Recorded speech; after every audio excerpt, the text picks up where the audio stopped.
Sebuah kabar mengejutkan datang dari Nusa Kambangan, penjara dengan reputasi paling keras di negeri ini. Setelah melalui serangkaian tekanan, pemeriksaan, dan doa tanpa henti dari keluarga, akhirnya Amar Zoni resmi dipindahkan kembali ke Jakarta. Benarkah Amar Zoni memang tak bersalah dan korban dari jebakan? Dari balik jeruji Nusa Kambangan yang pengap dan gelap, kini Amar Zoni kabarnya akan kembali menapaki bumi ibu kota, tempat di mana semua kebenaran akan diuji. Apa yang harus dibenahkan, Bang, dengan proses? Kalau Amar Zoni di dalam proses pembinaan itu ternyata dia bisa mengedarkan narkoba, mau sekilo, mau seon, mau 2 on, mau segram, 3, berarti semua harus dipenjara, termasuk menterinya.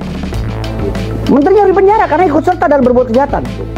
Menteri ikut dipenjara, Yusril ikut dipenjara, Menkumham, ya kan? Siapa aja yang berkaitan dengan penjara itu dipenjara semua, termasuk Kalapas, Dirjen Lapas, penjara semua. Kenapa dia bisa menjadi pengedar di dalam? Orang mau dibina ini, kok bisa lolos? Padahal CCTV itu segitu banyaknya di lapas.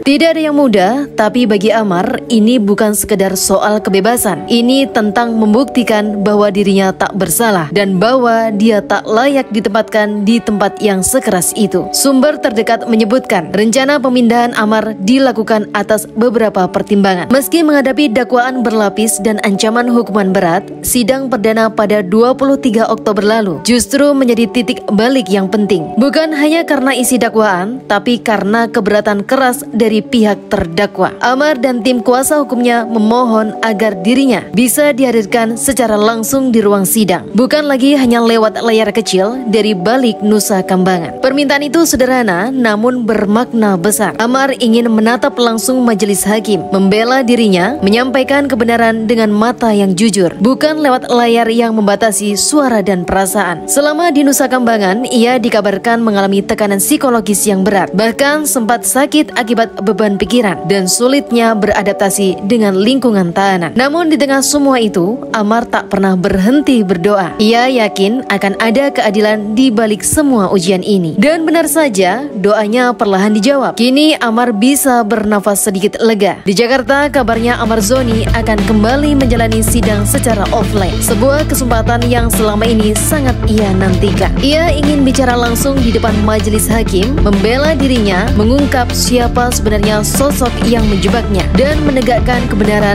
yang selama ini terkubur. Dari kabar yang beredar, beberapa sahabat lama termasuk Raffi Ahmad disebut siap memberikan dukungan moral langsung untuk Amar. Raffi bahkan disebut tengah berkoordinasi dengan tim hukum agar proses persidangan Amar berjalan transparan dan adil. Kini publik menunggu, akankah kebenaran akhirnya berpihak pada Amar Zoni? Mampukah ia membuktikan bahwa semua tuduhan hanyalah jebakan yang kejam dari seseorang yang ingin menjatuhkannya? Suatu hal yang pasti, di balik luka dan air mata, Amar tak lagi berjuang sendiri. Ada doa, cinta, dan dukungan yang terus mengalir. Dan kini ia melangkah di atas harapan baru, membuktikan bahwa dirinya tidak bersalah dan layak mendapatkan keadilan yang sesungguhnya.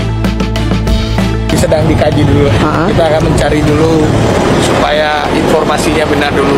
Berarti tadi konsultasi dulu terkait hal itu? Enggak, beda, tadi silaturahmi aja.